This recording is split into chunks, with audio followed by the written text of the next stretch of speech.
নমস্কার। কথায় কথায় কথামৃত অনুষ্ঠানের 519তম পর্বে আপনাদের স্বাগত। আপনারা এই অনুষ্ঠান দেখছেন প্রাণারাম বাংলা ইউটিউব চ্যানেলে, যেখানে সপ্তাহের প্রত্যেক দিন সম্প্রচারিত হয়েছে। এই অনুষ্ঠানটি শুরুর সময় থেকেছে রাত্রি 9টা, আর এই একই প্রাণারাম বাংলা ইউটিউব চ্যানেলে প্রত্যেক সপ্তাহের শনিবার সম্প্রচারিত হয়। শ্রী শ্রী মায়ের কথা শুরুর সময় থাকে সন্ধে 6টা। আজকে এই অনুষ্ঠানে আমরা প্রবেশ করব শ্রী শ্রী রামকৃষ্ণ কথামৃতের নতুন একটি দিনে এবং শুনব শ্রীরামকৃষ্ণের অমৃতবাণী। প্রবেশ করব শ্রী শ্রী রামকৃষ্ণ কথামৃততে, যার সূচনায় কথামৃতকার শ্রীযুক্ত মহেন্দ্রনাথ গুপ্ত বা শ্রীম বা মাস্টার মহাশয় উদ্ধৃত করেছেন, তব কথামৃতং তপ্ত জীবনং কবিভিরীড়িতং কল্মষাপহং শ্রবণমঙ্গলং শ্রীমদাততং ভুবি গৃণন্তি ইয়ে ভূরিদা জনা। হীরানন্দ ঠাকুরের পায়ে হাত বুলাইতেছেন। কথামৃতকার লিখছেন, কাছে মাস্টার বসিয়া আছেন। লাটু ও আর দু একটি ভক্ত ঘরে মাঝে মাঝে আসিতেছেন। শুক্রবার 23শে এপ্রিল 1886 খ্রিস্টাব্দ। আজ গুড ফ্রাইডে। বেলা প্রায় 2 প্রহর 1টা হইয়াছে। হীরানন্দ আজ এখানেই অন্নপ্রসাদ পাইয়াছেন। ঠাকুরের একান্ত ইচ্ছা হইয়াছিল যে হীরানন্দ এখানে থাকেন। শ্রীযুক্ত হীরানন্দের পরিচয় আমরা আগে পেয়েছি। সিন্ধু দেশবাসী যুবক, কৃতবিদ্য, ঠাকুরের পরম ভক্ত। ঠাকুরের এই অসুস্থতা যেটি এখন চলছে সেটির সংবাদ পেয়ে সেই অত দূর থেকে এসেছেন শ্রীরামকৃষ্ণকে দর্শন প্রণাম করতে।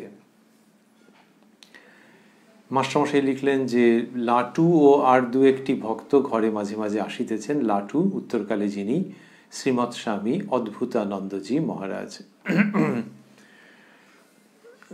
বেলা প্রায় 2 প্রহর 1টা হইয়াছে, মানে ওই আমরা বেলা 1টা যেরকম বলি সেই রকম আর কি, দুপুর 1টার কাছাকাছি সময় হয়েছে যতটা শুনেছিলাম আমরা। তারপরে মাস্টারমশাই লিখছেন, আর তার আগে লিখলেন যে হীরানন্দ আজ এখানেই অন্নপ্রসাদ পাইয়াছেন। ঠাকুরের একান্ত ইচ্ছা হইয়াছিল যে হীরানন্দ এখানে থাকেন। ঠাকুর তাকে খুব ভালোবাসেন, আমরা সেটি আগেই দেখেছি কথামৃতের মধ্যে বিগত কোনো পর্বে। হীরানন্দ, এবারে মাস্টারমশাই লিখছেন, হীরানন্দ পায়ে হাত বুলাইতে বুলাইতে ঠাকুরের সহিত কথা কহিতেছেন। সেই মিষ্ট কথা আর মুখ হাসি হাসি। শ্রীযুক্ত হীরানন্দের এইরকমই ভাব, সেটি আগে মাস্টারমশাই লিখেছেন, আমরা শুনেছি। সেই মিষ্ট কথা আর মুখ হাসি হাসি যেন বালককে বুঝাইতেছেন। ঠাকুর অসুস্থ, ডাক্তার সর্বদা দেখিতেছেন। হীরানন্দ, তা অত ভাবেন কেন? ডাক্তারে বিশ্বাস করলেই নিশ্চিন্ত, আপনি তো বালক। শ্রীরামকৃষ্ণ মাস্টারের প্রতি, ডাক্তারে বিশ্বাস কই, সরকার বলেছিল সারবে না। সরকার বন্ধনীর মধ্যে লেখা আছে ডাক্তার, ডাক্তার সরকার না বলেছেন, সেই প্রসঙ্গটি উল্লেখ করলেন শ্রীরামকৃষ্ণ। হীরানন্দ, তা অত ভাবনা কেন, যা হবার হবে। মাস্টার হীরানন্দের প্রতি জনান্তিকে, যাতে অন্য কেউ শুনতে না পান সেইভাবে মৃদু কণ্ঠস্বরে বলছেন, উনি আপনার জন্য ভাবছেন, উনি আপনার জন্য ভাবছেন না, ওর শরীর রক্ষা ভক্তের জন্য। মাস্টারমশাই পরিষ্কার করে দিলেন যে ঠাকুর এই যে চিন্তা ভাবনা করছেন সেটা ভক্তের জন্য। এটির তো আমরা কত পরিচয় পূর্বে পেয়েছি। ঠাকুর অসুস্থ কিন্তু নৃত্য গীত করেন, তিনি জানেন যে গলার কষ্ট তাতে আরো বাড়বে, তবু করেন, আর বলেন যে ওই ভাবের অবস্থায় ওর অসুখ কোথায় পড়ে থাকে। তিনি ভক্তদের আনন্দ দেন, উৎসাহ দেন, ঈশ্বরীয় দিকে বরাবরের মতোই অগ্রসর করিয়ে দেন। এমনকি নিচের তলায় গান হচ্ছে সেইখানে গিয়ে যোগদান করতে বলছেন, নৃত্য করতে বলছেন ভক্তদের, যে তাঁর সেবার কি হবে সেই দিকে চিন্তাই নেই। তো সেই জন্য মাস্টারমশাই বলছেন যে উনি আপনার জন্য ভাবছেন না, ওর শরীর রক্ষা ভক্তের জন্য। এবারে লিখছেন, বড় গ্রীষ্ম, গরম পড়েছে তো, বড় গ্রীষ্ম আর মধ্যাহ্নকাল,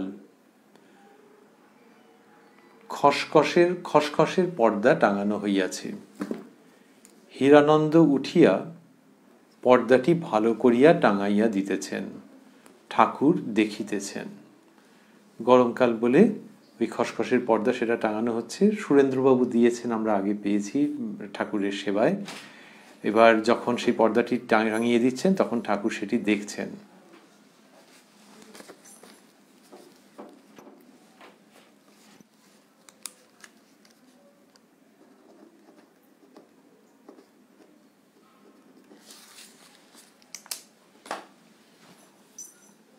তারপরে কি হচ্ছে, শ্রীরামকৃষ্ণ হীরানন্দের প্রতি, মাস্টারমশাই লিখছেন যে শ্রীরামকৃষ্ণ হীরানন্দের প্রতি তবে পাজামা পাঠিয়ে দিও। মাস্টারমশাই লিখছেন, হীরানন্দ বলিয়াছেন তাদের দেশের পাজামা পরিলে ঠাকুর আরামে থাকিবেন, তাই ঠাকুর স্মরণ করাইয়া দিতেছেন যেন তিনি পাজামা পাঠাইয়া দেন। এই হীরানন্দ ঠাকুরের সেবার জন্য ওটি বলেছেন যে ওইটাতে তার একটু আরাম হবে, তা সেটা ঠাকুর স্মরণ করিয়ে দিলেন, বললেন যে তবে পাজামা পাঠিয়ে দিও। হীরানন্দের খাওয়া ভালো হয় নাই, ভাত একটু চাল চাল ছিল। ঠাকুর শুনিয়া বড় দুঃখিত হইলেন, আর বারবার তাহাকে বলিতেছেন জল খাবার খাবে। এত অসুখ, কথা কহিতে পারিতেছেন না, তথাপি বারবার জিজ্ঞাসা করিতেছেন। ওকে বলছেন জল খাবার খাবে, যে খাওয়াটা ঠিক হয়নি, ভাত চাল চাল ছিল। এই রকম শারীরিক অসুস্থতার মধ্যে ঠাকুর এটা করছেন, যে শুধু ওর জন্যই যে ভাবছেন তা নয়, সকলের জন্য ভাবছেন। তার কত দৃষ্টান্ত আমরা পেয়েছি। এখানে আরো প্রসঙ্গ চলছে। মাস্টারমশাই লিখছেন, আবার লাটুকে জিজ্ঞাসা করিতেছেন, তোদেরও কি ওই ভাত খেতে হয়েছিল? ঠাকুর কোমরে কাপড় রাখিতে পারিতেছেন না, প্রায় বালকের মতো দিগম্বর হইয়াই থাকেন। হীরানন্দের সঙ্গে দুইটি ব্রাহ্ম ভক্ত আসিয়াছেন, তাই কাপড়খানি এক একবার কোমরের কাছে টানিতেছেন। ঠাকুর ওই রকম বালকের মতো তো অবস্থান করেন, কিন্তু অন্যেরা কি ভাববেন? আর ব্রাহ্ম সমাজের মানুষ অনেক সময় একটু তাদের মধ্যে সফিস্টিকেশন থাকে, তো তারা কি ভাববেন? শ্রীযুক্ত হীরানন্দ ব্রাহ্ম সমাজভুক্ত, তার আবার দুজন বন্ধু এসছেন। সেই জন্য মাস্টারমশাই কিরকম সুন্দর ছোট্টর মধ্যে লিখলেন যে হীরানন্দের সঙ্গে দুইটি ব্রাহ্ম ভক্ত আসিয়াছেন, তাই কাপড়খানি এক একবার কোমরের কাছে টানিতেছেন। শ্রীরামকৃষ্ণ হীরানন্দের প্রতি, কাপড় খুলে গেলে তোমরা কি অসভ্য বলো? হীরানন্দ, আপনার তাতে কি, আপনি তো বালক। শ্রীরামকৃষ্ণ, একটি ব্রাহ্ম ভক্ত প্রিয়নাথের দিকে অঙ্গুলি নির্দেশ করিয়া উনি বলেন। এটা পরিষ্কারভাবে এরকম বললেন, কোনো ঢাক ঢাক গুড় করে বললেন না। হীরানন্দ এইবার বিদায় গ্রহণ করিবেন। তিনি 2-1 দিন কলিকাতায় থাকিয়া আবার সিন্ধু দেশে গমন করিবেন। সেখানে তাহার কাজ আছে। 2খানি সংবাদপত্রের তিনি সম্পাদক। 1884 খ্রিস্টাব্দ হইতে 4 বৎসর ধরিয়া ওই কার্য করিয়াছিলেন। সংবাদপত্রের নাম সিন্ধ টাইমস এবং সিন্ধ সুধার। হীরানন্দ 1883 খ্রিস্টাব্দে BA উপাধি পাইয়াছিলেন। হীরানন্দ সিন্ধুবাসী, কলিকাতায় পড়াশোনা করিয়াছিলেন। শ্রীযুক্ত কেশব সেনকে সর্বদা দর্শন ও তাহার সহিত সর্বদা আলাপ করিতেন। ঠাকুর শ্রীরামকৃষ্ণের কাছে কালীবাড়িতে মাঝে মাঝে আসিয়া থাকিতেন। শ্রীরামকৃষ্ণ হীরানন্দের প্রতি, সেখানে নাই বা গেলে, যেতে দিতে চাইছেন না। কত দূর থেকে ছেলেটি এসেছে, আর শ্রীরামকৃষ্ণের এই প্রেমের আকর্ষণ, প্রেমের অনুরোধ। হীরানন্দ সহাস্যে, বাহ, আর যে সেখানে কেউ নাই, আর সব যে চাকরি করি। যে ওই পত্রিকা সামলানো ইত্যাদি সেগুলো কে করবে? শ্রীরামকৃষ্ণ, কি মাহিনা পাও? হীরানন্দ সহাস্যে, এসব কাজে কম মাহিনা। শ্রীরামকৃষ্ণ, কত? হীরানন্দ হাসিতে লাগিলেন, বলতে লজ্জা পাচ্ছেন। শ্রীরামকৃষ্ণ, এখানে থাকো না, মানে ওই যে মাইনের জন্য যে যেতে হচ্ছে, মানে তার ভাবটি হচ্ছে যে এরপরই হয়তো তিনি কাউকে বলবেন যে এর জন্য একটা এইরকম। এখানে থাকো না, ঠাকুর বলছেন। মাস্টারমশাই বন্ধনীর মধ্যে লিখছেন, হীরানন্দ চুপ করিয়া আছেন। শ্রীরামকৃষ্ণ, কি হবে কর্মে? হীরানন্দ চুপ করিয়া আছেন। হীরানন্দ আরেকটু কথাবার্তার পর বিদায় গ্রহণ করিলেন। শ্রীরামকৃষ্ণ, কবে আসবে? হীরানন্দ, পরশু সোমবার দেশে যাব, সোমবার সকালে এসে দেখা করব। মাস্টার ঠাকুরের কাছে বসিয়া, হীরানন্দ এইমাত্র চলিয়া গেলেন। শ্রীরামকৃষ্ণ মাস্টারের প্রতি, খুব ভালো না? মাস্টার, আজ্ঞা হাঁ, স্বভাবটি বড় মধুর। শ্রীরামকৃষ্ণ, বললে 1100 ক্রোশ, অত দূর থেকে দেখতে এসেছে। 1100 ক্রোশ মানে 3500 কিলোমিটারের মতো। ঠাকুর স্বাভাবিকভাবেই অবাক হচ্ছেন, তারপরে ছেলে তো ভালো ছেলে, সেই সব প্রসঙ্গ বলছেন। মাস্টার, আজ্ঞা হাঁ, খুব ভালোবাসা না থাকলে এরূপ হয় না। শ্রীরামকৃষ্ণ, বড় ইচ্ছা আমায় সেই দেশে নিয়ে যায়। ওই তিনি বলছেন যে ভক্তি ভক্ত নিয়ে থাকা, তো তারই এইরকম অভিব্যক্তি। মাস্টার, যেতে বড় কষ্ট হবে, রেলে 4-5 দিনের পথ। শ্রীরামকৃষ্ণ, 3টে পাস, মানে লেখাপড়া জানা ছেলে। মাস্টার, আজ্ঞে হাঁ।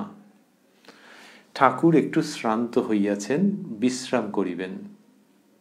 শ্রীরামকৃষ্ণ মাস্টারের প্রতি, পাখি খুলে দাও আর মাদুরটা পেতে দাও। ওই খড়খড়ির যে থাক থাক থাক থাক থাকে সেইটি। তিনি মাস্টারমশাই লিখছেন, ঠাকুর খড়খড়ির পাখি খুলিয়া দিতে বলিতেছেন, আর বড় গরম, তাই বিছানার উপর মাদুর পাতিয়া দিতে বলিতেছেন। মাস্টার হাওয়া করিতেছেন, ঠাকুরের একটু তন্দ্রা আসিয়াছে। শ্রীরামকৃষ্ণ একটু নিদ্রার পর মাস্টারের প্রতি, ঘুম কি হয়েছিল? তার দেহের ওপরে মন নেই, তা জিজ্ঞেস করছেন ঘুম হয়েছিল কিনা। মাস্টার, আগে একটু হয়েছিল। নরেন্দ্র, শরৎ ও মাস্টার নিচে হলঘরের পূর্ব দিকে কথা কহিতেছেন, অর্থাৎ নরেন্দ্রনাথ উত্তরকালে যিনি শ্রীমৎ স্বামী বিবেকানন্দ, শরৎ উত্তরকালের শ্রীমৎ স্বামী শারদানন্দ, এরা দুজন এবং মাস্টারমশাই নিচে হলঘরের পূর্ব দিকে কথা বলছেন। পূর্ব দিক মানে ওই রাস্তার দিকটা, যেটা ওই দিক চেপে। আর মাস্টারমশাই যথারীতি শ্রীযুক্ত নরেন্দ্র ও শরতের পর নিজের নাম দিচ্ছেন। এরকম কথামৃততে আমরা কতবার দেখেছি। নরেন্দ্র, কি আশ্চর্য, এত বৎসর পরে তবু বিদ্যা হয় না, কি করে লোকে বলে যে 2-3 দিন সাধন করেছি ভগবান লাভ হবে? ভগবান লাভ কি এত সোজা? শরতের প্রতি, তোর শান্তি হয়েছে, মাস্টার মহাশয়ের শান্তি হয়েছে, আমার কিন্তু হয় নাই। ভেতরে একটা তীব্র তরঙ্গের অভিঘাত যেন আপতিত হচ্ছে। সাংসারিক বিপর্যয় চলছে তার পিতৃবিয়োগের পর, তারপর বিভিন্ন আধ্যাত্মিক প্রশ্ন, অমীমাংসিত প্রশ্ন, সেই সব নিয়ে নরেন্দ্রনাথের ভেতর উত্তাল। আর কেউ কেউ বলে যে হ্যাঁ ভগবান লাভ হয়ে গেছে, সেইটাকে নিয়ে এরকমভাবে আক্ষেপের উক্তি করলেন যে কি হালকা কথা তারা বলছে। আর সেই সময় সামনে দেখছেন তো দুজনকে, তাদের দেখে বলছেন যে তোমাদের বা আপনাদের নিশ্চয়ই শান্তি হয়েছে। শরৎ মহারাজকে বলছেন তোর শান্তি হয়েছে, মাস্টার মহাশয়ের শান্তি হয়েছে, আমার কিন্তু হয় নাই। এই যে একটা আধ্যাত্মিক অশান্তি, এটিকে বলা হয় যে বিরাট উন্নতির লক্ষণ। যে সব কিছুই ঠিক আছে এইটা ভেবে নেওয়া মানে তো একটা স্থবিরতার আশঙ্কা। যদিও শ্রীযুক্ত শরৎ এবং মাস্টার মহাশয়ের সেরকম অবস্থা আমরা বলছি না, কিন্তু যার ভেতরে ওই আধ্যাত্মিক একটা অশান্তি, তিনি যে একটা বিরাট অগ্রগতির দোরগোড়ায় দাঁড়িয়ে আছেন তাতে কোনো সন্দেহ নেই। মাস্টার যখন ওইরকমভাবে উনি বলেছেন যে মাস্টার মহাশয়ের শান্তি হয়েছে, আমার কিন্তু, তোর শরৎ মহারাজকে বললেন তোর শান্তি হয়েছে, মাস্টার মহাশয়ের শান্তি হয়েছে, আমার কিন্তু হয় নাই। তখন মাস্টারমশাই লজ্জা পেয়ে গেছেন, তিনি লিখছেন, মাস্টার তাহলে তুমি বরং জাপ দাও, আমরা রাজবাড়ি যাই, না হয় আমরা রাজবাড়ি যাই আর তুমি জাপ দাও। সকলের হাস্য। নরেন্দ্র সহাস্যে। ওই গল্প উনি শুনেছিলেন আর শুনতে শুনতে হেসেছিলেন। ঠাকুরের কথা বলছেন। গল্পটি মাস্টারমশাই সংক্ষেপে দিয়েছেন পাদটিকায়। লিখেছেন, কথাটি প্রহ্লাদ চরিত্রের। প্রহ্লাদের বাবা ষণ্ড আর অমর্ক দুই গুরু মহাশয়কে ডেকে পাঠিয়েছিলেন। রাজা জিজ্ঞাসা করিবেন প্রহ্লাদকে তারা কেন হরিনাম শিখাইয়াছে।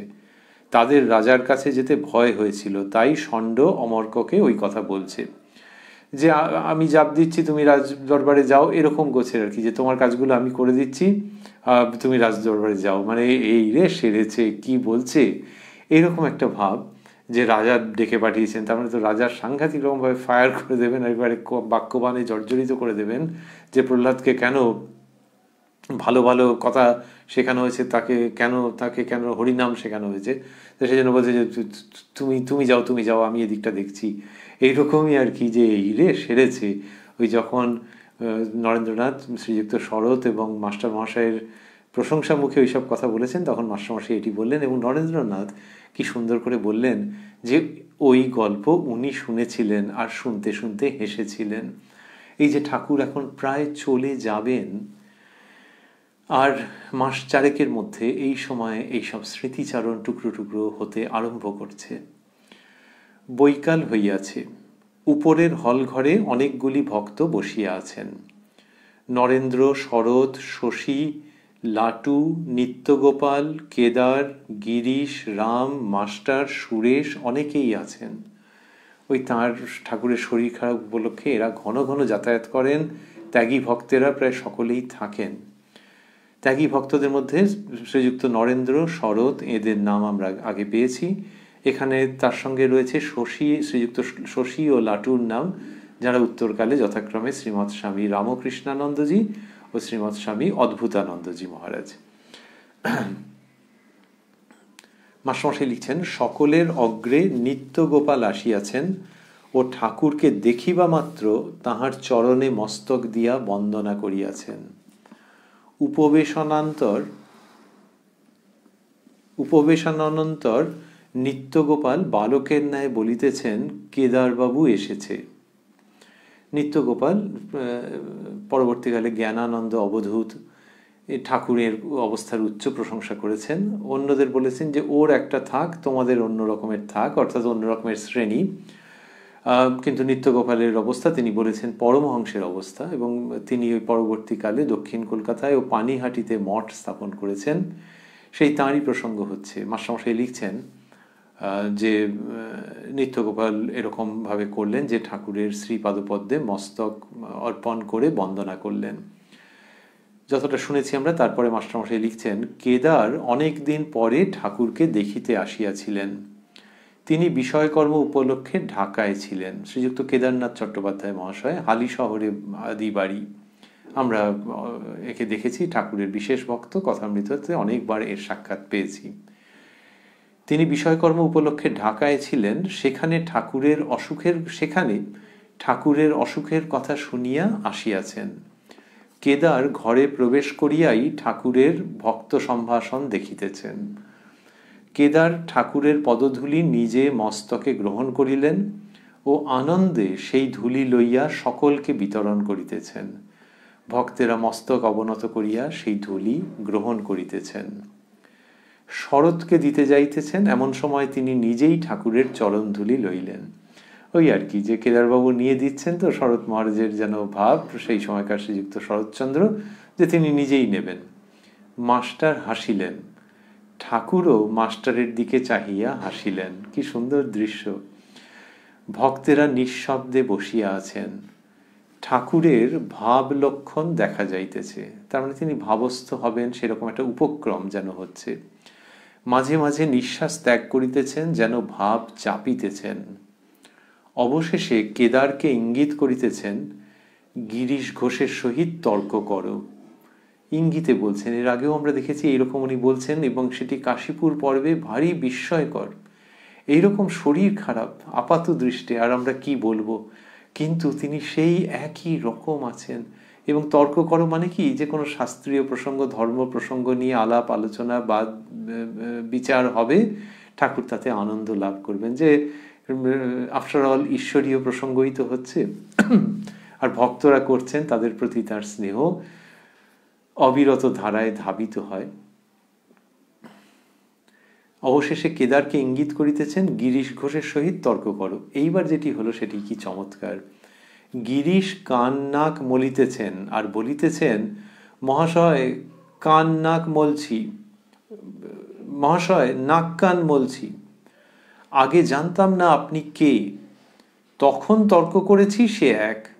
কি অপূর্ব গিরিশবাবুর এই উক্তি, যে উনি ওই স্বভাবসিদ্ধ ভঙ্গিতে বলেছেন কেদারবাবুকে, আর তিনি ওইরকম বললেন যে মহাশয় নাক কান মলছি, তার মানে যে অপরাধ হয়েছে আপনি প্রভু ক্ষমা করুন। কি একটা সুন্দর প্রসন্ন ভঙ্গিতে বলছেন, কিন্তু কি গভীর কথা। মহাশয় নাক কান মলছি, আগে জানতাম না আপনি কে, তখন তর্ক করেছি সে এক। বলতে সবাই হেসে ফেললেন। মাস্টারমশাই লিখছেন, এখানে ঠাকুর হেসে ফেললেন, মাস্টারমশাই লিখছেন ঠাকুরের হাস্য। এরই মাস তিনেক আগে, 3-3.5 মাস বা 4 মাসের কাছাকাছি সময়, তার আগে ওই 1 জানুয়ারি 1886-তে আমরা রয়েছি। কবে আমরা রয়েছি? 23 এপ্রিল 1886। তো 1 জানুয়ারি 1886 শ্রীরামকৃষ্ণ যখন গিরিশবাবুকে জিজ্ঞেস করেছিলেন যে বলি তুমি যে এত বলে বেড়াও, কি দেখেছো কি বুঝেছো, তার উত্তরে গিরিশবাবু বলেছিলেন, ব্যাস বাল্মীকি যার ইয়ত্তা করতে পারেননি তার সম্পর্কে আমি আর অধিক কি বলবো। সেই তিনিই এখন বলছেন, মানে সেই ভাব আরো যেন পরিপক্ক হয়েছে, যে আগে জানতাম না আপনি কে। এরকম শ্রীরামকৃষ্ণ নরেন্দ্রের প্রতি অঙ্গুলি নির্দেশ করিয়া কেদারকে দেখাইতেছেন ও বলিতেছেন, সব ত্যাগ করেছে। কি বিপুল আনন্দ শ্রীরামকৃষ্ণের। নরেন্দ্রনাথের ওই আর্থিক এবং সাংসারিক বিপর্যয়, সেটা তিনি সব জানেন, কিন্তু ওই সব ত্যাগ করেছে। ত্যাগের পথে নরেন্দ্রনাথ, বিবেকানন্দের পথে নরেন্দ্রনাথ। আর ওই যে বাড়ির যে কষ্ট, শ্রীরামকৃষ্ণ বলেছেন তো, যখন নরেন্দ্রনাথ একবার বলেছেন, ঠাকুর জিজ্ঞেস করেছিলেন যে তুই কি চাস, তিনি বলেছিলেন যে তিনি শুকদেবের মতো সমাধিস্থ হয়ে থাকতে চান, শুধু শরীর রক্ষার জন্য 3-4 দিন বাদে একটু কিছু খাবেন। ঠাকুর বলেছিলেন সে সব হবে, আগে বাড়ির একটা ব্যবস্থা করে দিয়ে আয়, তারপর সব হবে। সেই তিনি নরেন্দ্রনাথ একটা কোনো রকমের কাজ চালা গোছের তো ব্যবস্থা করেছেন বা করবার চেষ্টায় আছেন।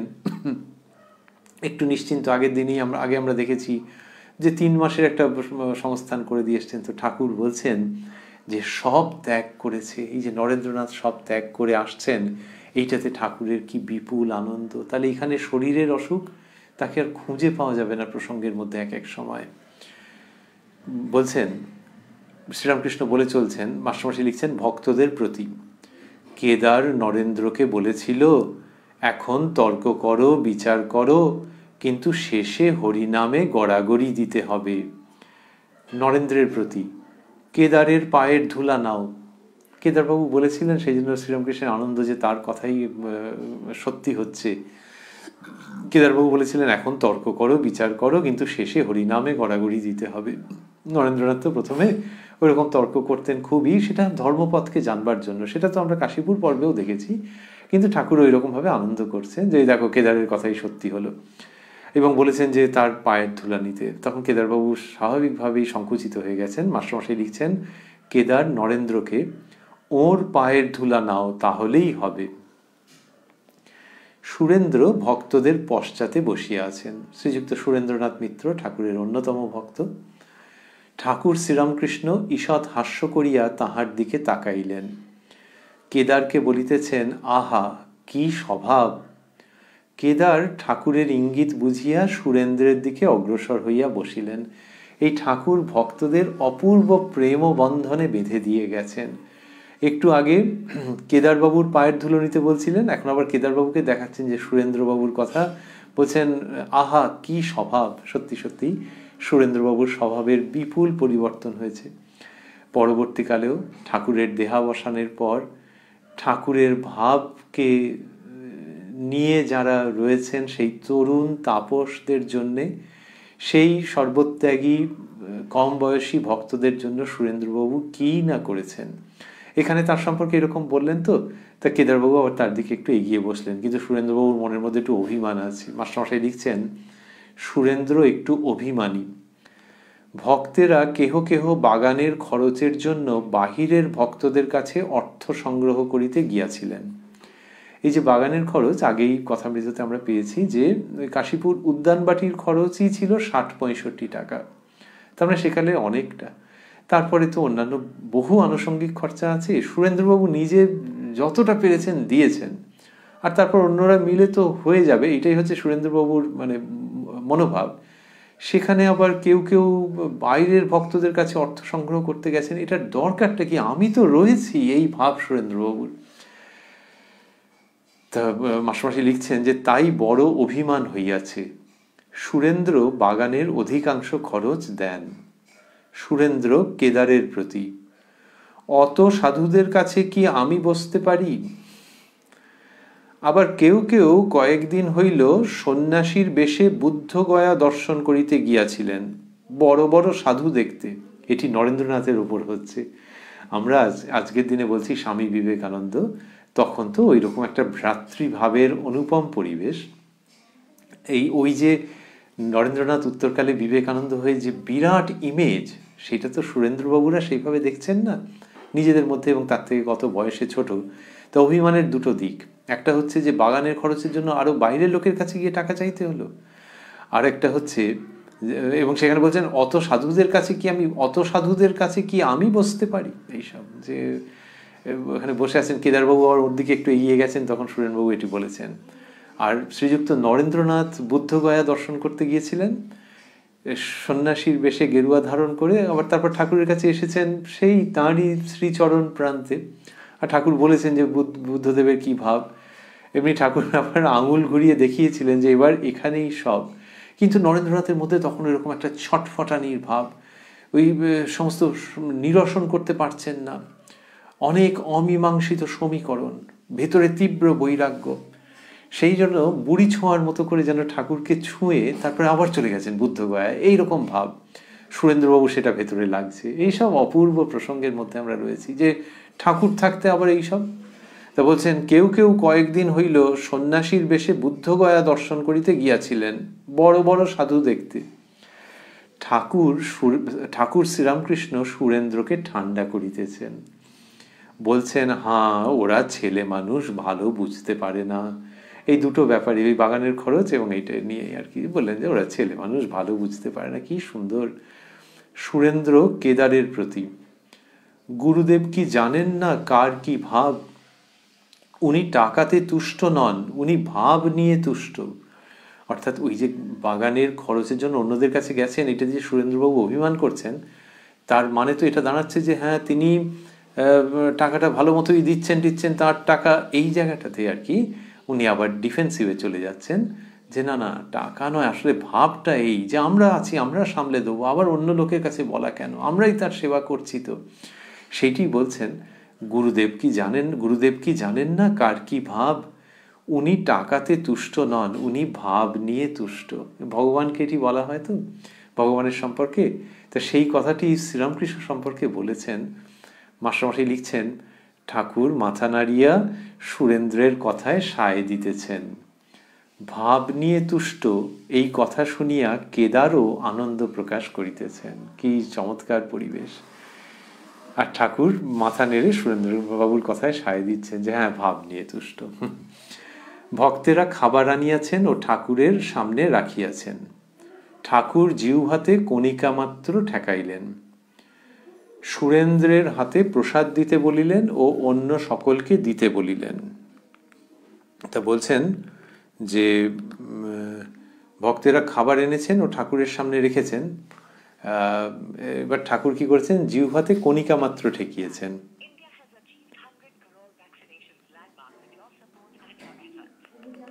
এবার এই যে কণিকা মাত্র ঠেকিয়েছেন, এই ঘর এটা কোন সময় হচ্ছে? বিকেলবেলায় হচ্ছে। তার কিছু জল খাবারের মতো হয়তো এসেছে। তা বলছেন যে ভক্তেরা খাবার আনিয়াছেন ও ঠাকুরের সামনে রাখিয়াছেন। ঠাকুর জিহ্বাতে কণিকা মাত্র ঠেকাইলেন। সুরেন্দ্রের হাতে প্রসাদ দিতে বলিলেন ও অন্য সকলকে দিতে বলিলেন।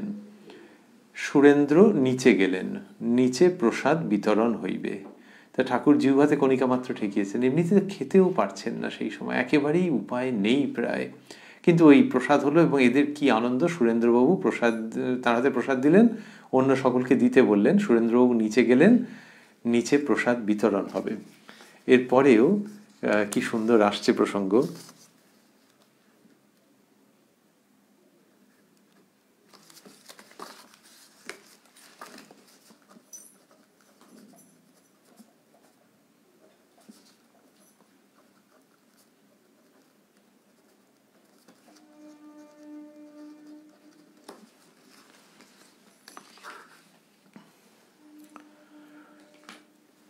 লিখছেন মাস্টারমশাই যে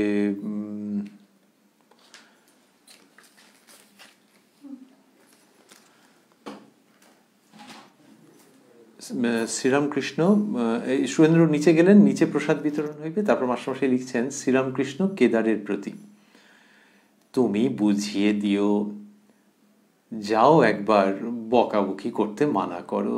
সুরেন্দ্রবাবু একটু মাথা গরম করেছেন তো কেদারবাবুকে বলছেন তুমি বুঝিয়ে দিও, যাও একবার বকাবকি করতে মানা করো। কি সুন্দর। মণি হাওয়া করিতেছেন, ঠাকুর বলিলেন তুমি খাবে না? মণিকেও নিচে প্রসাদ পাইতে পাঠাইলেন।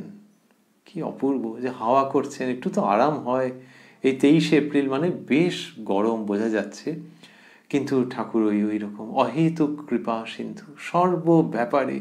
তো মাস্টারমশাইকে জোর করে প্রসাদ পেতে পাঠালেন, আর তিনি হাওয়া করছিলেন ঠাকুরকে, তিনি যাননি কিন্তু। তো এই কথা মাস্টারমশাই লিখলেন।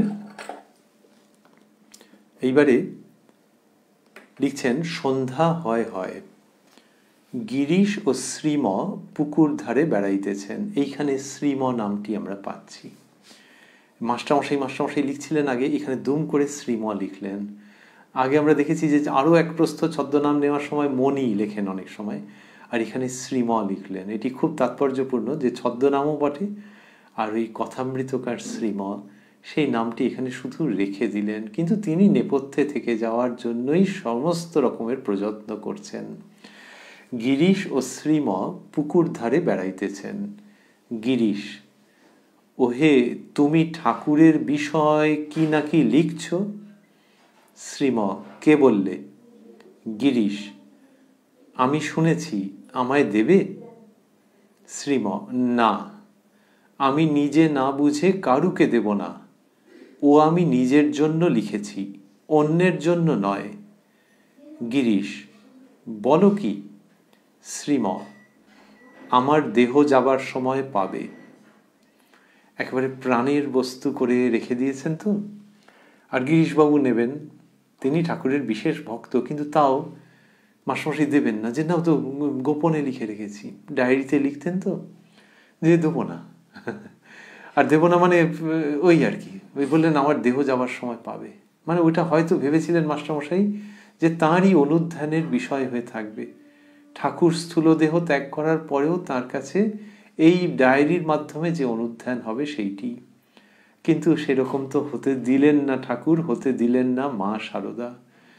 মায়ের খুব আশীর্বাদ, প্রত্যক্ষ নির্দেশ, সেইটির দ্বারা কথামৃতের প্রকাশ মাস্টারমশাই স্থির করলেন যে গ্রন্থাকারে প্রকাশ করবেন। শ্রী শ্রী মাকে পড়ে শুনিয়েছিলেন, আর মা তখন কি অভয় প্রদান করেছিলেন, আশীর্বাদ করেছিলেন যে বাবা তোমার কোনো ভয় নাই।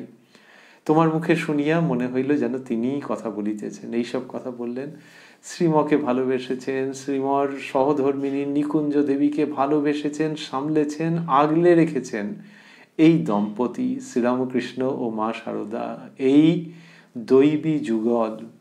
তো সেই মায়ের আশীর্বাদ, ইচ্ছা, একরকম নির্দেশ, তাতে শ্রীরামকৃষ্ণের এই অমৃত কথা শ্রী শ্রী রামকৃষ্ণ কথামৃত রূপে প্রকাশ করলেন। আর এর মধ্যে অন্যদেরও ভূমিকা ছিল, যথা মিস ম্যাকলাউড। তারা চেয়েছিলেন মাস্টারমশাই ওগুলি প্রকাশ করুন, কিন্তু শ্রী শ্রী মায়ের সম্মতিতেই এইটা প্রকাশ। এবং বিভিন্ন সময় মাস্টারমশাই এই যে সাহিত্যকৃতি, এটি শ্রী শ্রী মায়ের শ্রীচরণেই নিবেদন করেছেন। মূল যে আদি কথামৃত তার 5 ভাগের মধ্যে বিভিন্ন জায়গায় যে উৎসর্গপত্র আছে তার মধ্যে পরিষ্কার দেখতে পাওয়া যায়। এইখানে গিরিশবাবুকে মাস্টারমশাই এরকমভাবে বললেন। তারপর লিখছেন, সন্ধ্যার পর ঠাকুরের ঘরে আলো জ্বালা হইয়াছে। ব্রাহ্মভক্ত শ্রীযুক্ত অমৃত বন্ধনীর মধ্যে বসু দেখিতে আসিয়াছেন। ঠাকুর তাহাকে দেখিবার জন্য ব্যস্ত হইয়াছিলেন। মাস্টার ও 2-4 জন ভক্ত বসিয়া আছেন। ঠাকুরের সম্মুখে কলাপাতায় বেল ও জুঁই ফুলের মালা রহিয়াছে। ঘর নিস্তব্ধ, যেন একটি মহাযোগী নিঃশব্দে যোগে বসিয়া আছেন। ঠাকুর মালা লইয়া এক একবার তুলিতেছেন, যেন গলায় পরিবেন। অমৃত স্নেহপূর্ণ স্বরে, মালা পরিয়ে দেব? মালা পরা হইলে ঠাকুর অমৃতের সহিত অনেক কথা কহিলেন।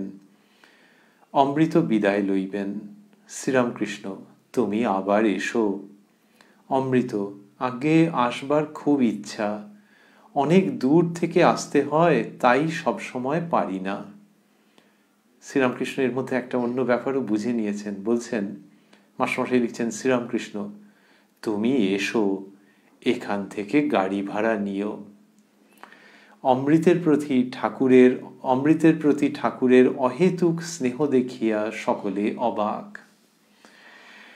মাস্টারমশাই লিখলেন যে কলাপাতায় বেল ও জুঁই ফুলের মালা রাখা ছিল, আর ঠাকুর নিস্তব্ধ, যেন একটি মহাযোগী নিঃশব্দে যোগে বসিয়া আছেন। কি অপূর্বভাবে বলছেন মাস্টারমশাই যে যোগাসনে মহাযোগী।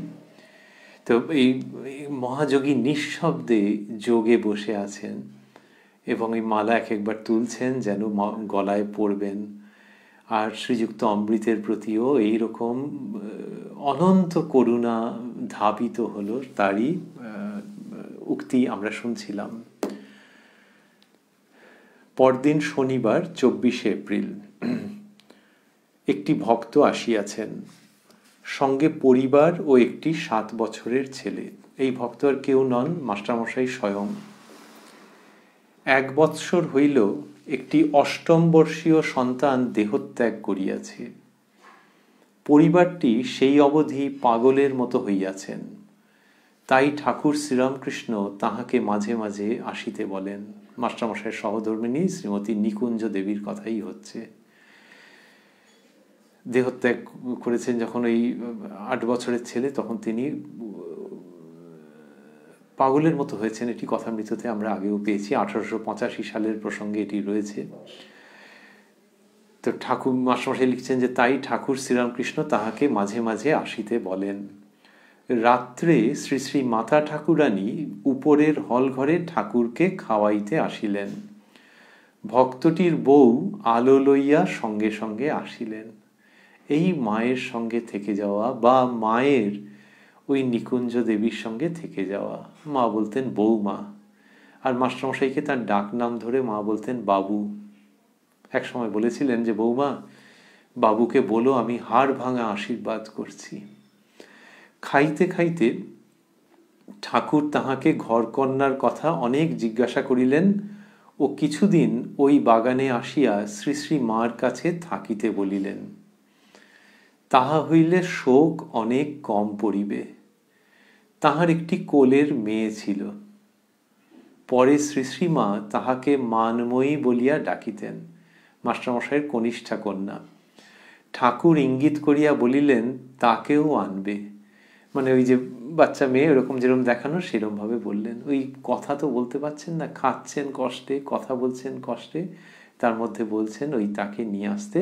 মাস্টারমশাই বললেন যে পরে শ্রী শ্রীমা তাহাকে মানময়ী বলিয়া ডাকিতেন। ঠাকুরের খাওয়ার পর ভক্তটির পরিবার স্থানটি পরিষ্কার করিয়া লইলেন। ঠাকুরের সঙ্গে কিয়ৎক্ষণ কথাবার্তার পর শ্রী শ্রী মা যখন নিচের ঘরে গেলেন, তিনি ঠাকুরকে প্রণাম করিয়া সেই সঙ্গে গমন করিলেন। তাহলে নিকুঞ্জ দেবী শ্রী শ্রী মায়ের সঙ্গে নিচে গমন করলেন। রাত্রি প্রায় 9টা হইল। ঠাকুর ভক্ত সঙ্গে সেই ঘরে বসিয়া আছেন, ফুলের মালা পরিয়াছেন, মণি হাওয়া করিতেছেন। ঠাকুর গলদেশ হইতে মালা লইয়া হাতে করিয়া আপন মনে কি বলিতেছেন, তারপর যেন প্রসন্ন হইয়া মণিকে মালা দিলেন। কি অপূর্ব দৃশ্য! আপন মনে কি বললেন, তারপরে প্রসন্ন হয়ে মাস্টারমশাইকে সেই মালা তিনি প্রদান করলেন। শোক, মাস্টারমশাই লিখছেন, শোক ও সন্তপ্তা ভক্তের পত্নীকে ঠাকুর শ্রী শ্রী মার কাছে ওই বাগানে আসিয়া কিছুদিন থাকিতে বলিয়াছেন, মণি সমস্ত শুনিলেন। ওই যে ওটা বলেছেন, মাস্টারমশাই সামনেই ছিলেন, তিনি সমস্ত শুনেছেন। এর সঙ্গে সঙ্গেই 24শে এপ্রিল 1886 প্রসঙ্গ শেষ হচ্ছে এবং শ্রী শ্রী রামকৃষ্ণ কথামৃতেরও শুভ সমাপ্তি ঘটছে। এই অনুষ্ঠান আপনারা দেখছিলেন প্রাণারাম বাংলা ইউটিউব চ্যানেলে, যেখানে সপ্তাহের প্রত্যেক দিন সম্প্রচারিত হয়েছে এই কথায় কথায় কথামৃত অনুষ্ঠানটি। শুরুর সময় থেকেছে রাত্রি 9টা, আর এই একই চ্যানেলে প্রত্যেক সপ্তাহের শনিবার সম্প্রচারিত হয়ে চলেছে শ্রী শ্রী মায়ের কথা। শুরুর সময় থাকে সন্ধে 6টা। আমরা এই যে শ্রী শ্রী রামকৃষ্ণ কথামৃতের মধ্যে 1.5 বছরেরও বেশি সময় ধরে অবস্থান করেছি, সেটি শ্রীরামকৃষ্ণের এবং মা শারদার কৃপায়, আশীর্বাদে, প্রসন্নতায় সেটি বলার অপেক্ষা রাখে না। দুর্যোগের মধ্যে এই অনুষ্ঠানের সূচনা হয়েছিল।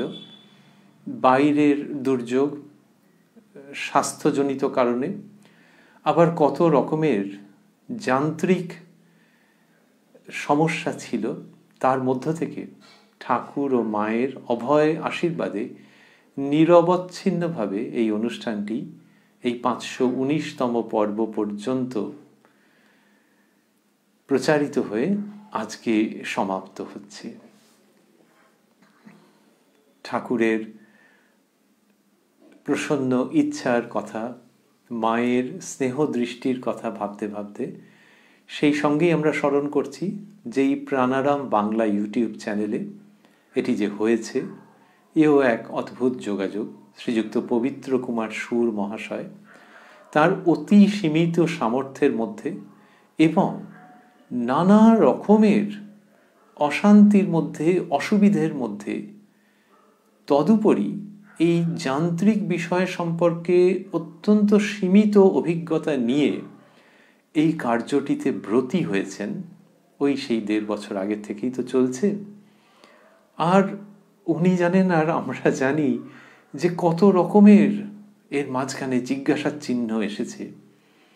পবিত্রবাবু খুব ঠান্ডা মাথায় সেই সমস্তটার মধ্য দিয়ে গেছেন। কেউই আমরা একক শক্তিতে কিছু নই, তবু এইগুলি স্মরণ করা আজকের দিনে। আর যারা দর্শক শ্রোতা, তারাও বিভিন্নভাবে এই অনুষ্ঠানটি সম্প্রচারিত হওয়ার ব্যাপারে সদর্থক ভূমিকা গ্রহণ করেছেন।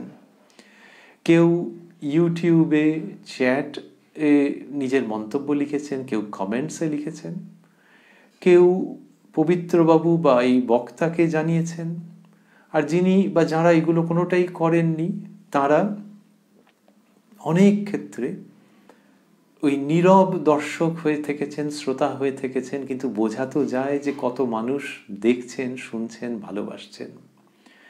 সেইখানে বিশেষভাবে আসে নেপথ্যে যারা থাকেন, যারা নেপথ্যে থাকতেই পছন্দ করেন, সেই প্রসঙ্গে আসে রামকৃষ্ণ মিশনের পূজনীয় সন্ন্যাসী বর্গের কথা।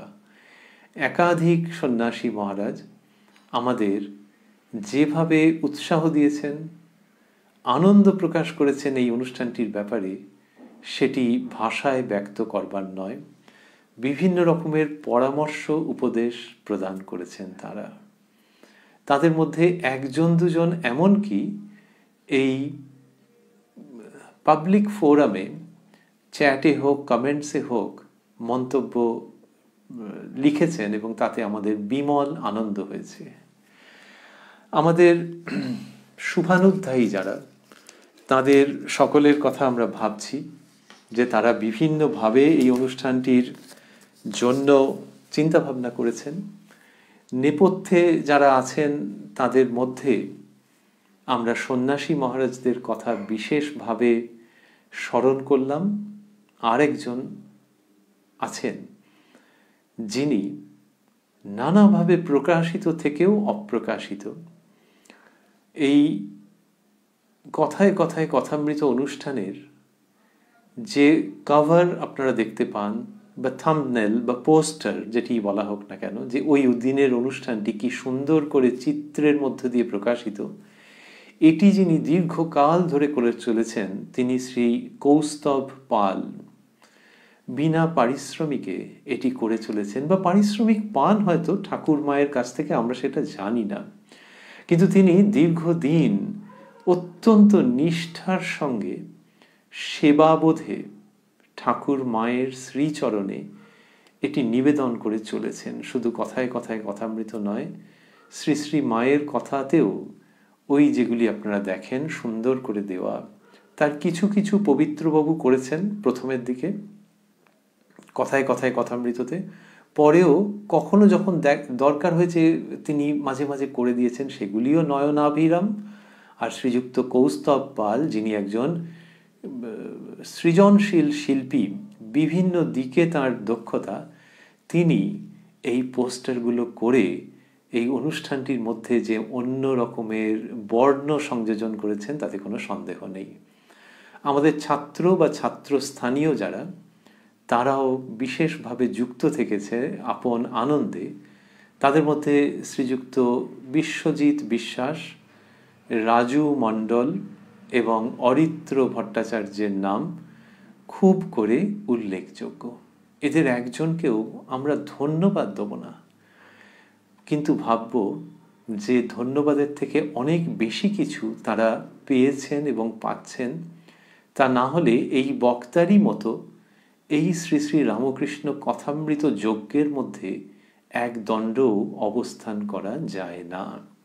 সেজন্যে সবটাই সেই ঠাকুর মা স্বামীজির দিকেই প্রসঙ্গ যাচ্ছে, তাদের শ্রীচরণের দিকেই প্রসঙ্গ উপনীত হতে চাইছে।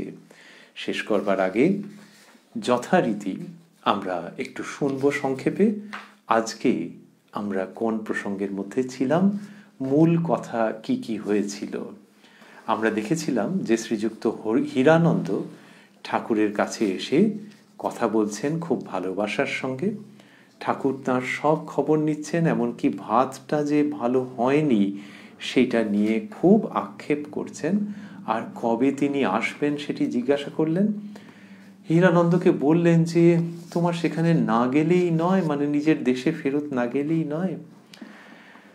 মাস্টারমশাইয়ের কাছে তার প্রশংসা করলেন। হীরানন্দ বিদায় গ্রহণ করবার পর নরেন্দ্রনাথের সঙ্গে মাস্টারমশাইয়ের হাসতে হাসতে কথা হচ্ছিল, আমরা শুনেছি। বিকেল বেলায় শ্রীযুক্ত নিত্যগোপাল ঠাকুরের চরণ বন্দনা করলেন মস্তক অর্পণ করে।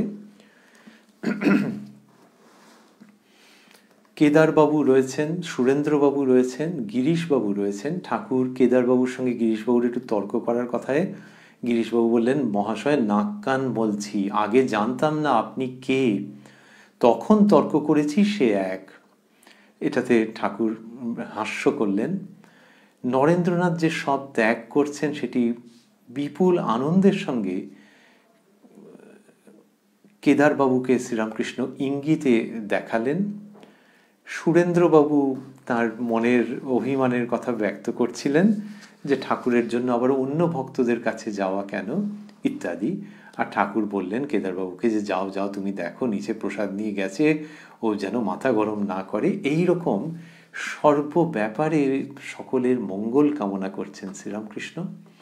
সন্ধ্যের দিকে গিরিশবাবু আর মাস্টারমশাই পুকুর ধারে যখন বেড়াচ্ছিলেন তখন গিরিশবাবু বললেন যে ওহে তুমি নাকি ঠাকুরের বিষয়ে কি লিখেছ। মাস্টারমশাই বললেন যে আমি না বুঝে কারুকে দেব না, অন্যের জন্য নয়, আমার দেহ যাবার সময় পাবে। এই প্রসঙ্গ পেলাম। সন্ধ্যের পর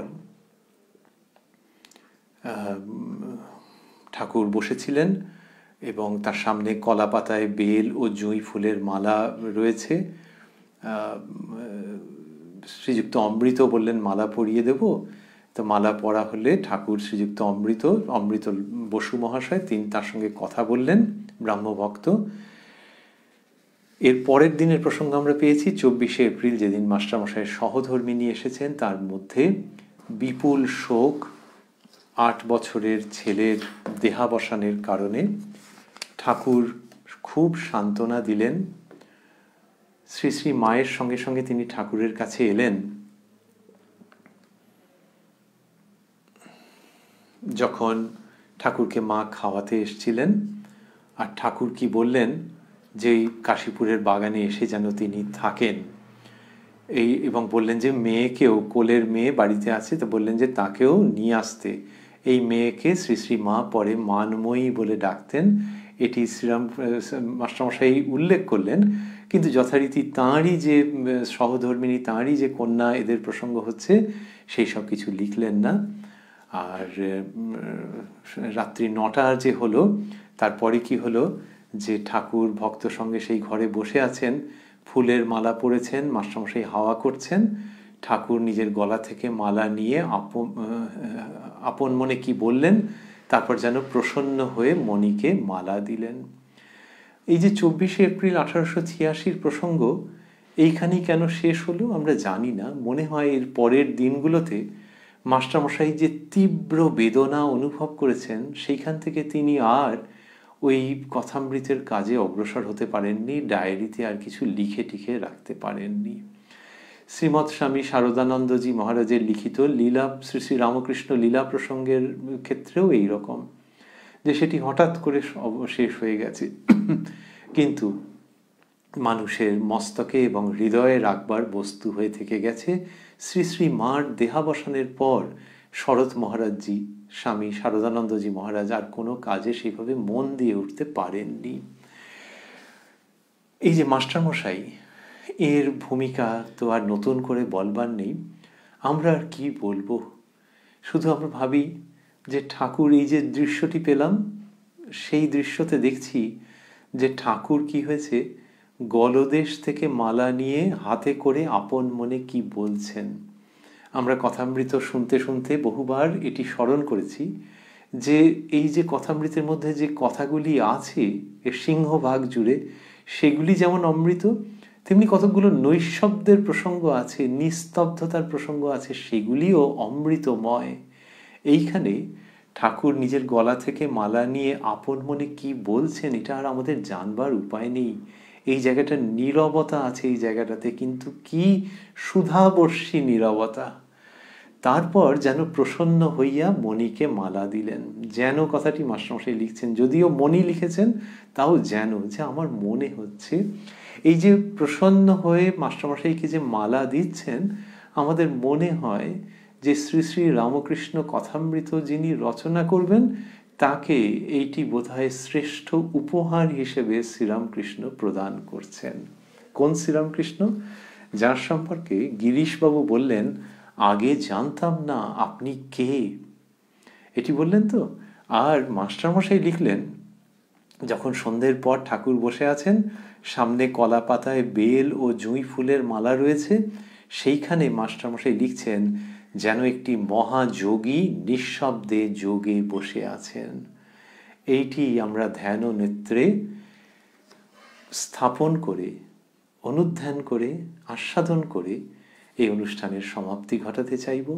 যে গিরিশবাবু বলছেন আপনি কে, আর মাস্টারমশাই বলছেন মহাযোগী নিঃশব্দে যোগে বসে আছেন। শুধু সেই সঙ্গে তার লীলা সঙ্গিনী মা শারদাকেও আমরা ভাবব, যে সেই হর পার্বতী মূর্তি, জননী শারদামণি এবং ভগবান শ্রীরামকৃষ্ণ, এদের দুজনকে বিশেষ করে ভাবতে ভাবতে, আর ওই উক্তিটি যে যেন একটি মহাযোগী নিঃশব্দে যোগে বসিয়ে আছেন, এটিকে হৃদয়ে ধারণ করতে করতে আজকের অনুষ্ঠানের সমাপন তথা শ্রী শ্রী রামকৃষ্ণ কথামৃতকে অবলম্বন করে এই কথায় কথায় কথামৃত অনুষ্ঠানেরও শুভ পরিসমাপ্তি।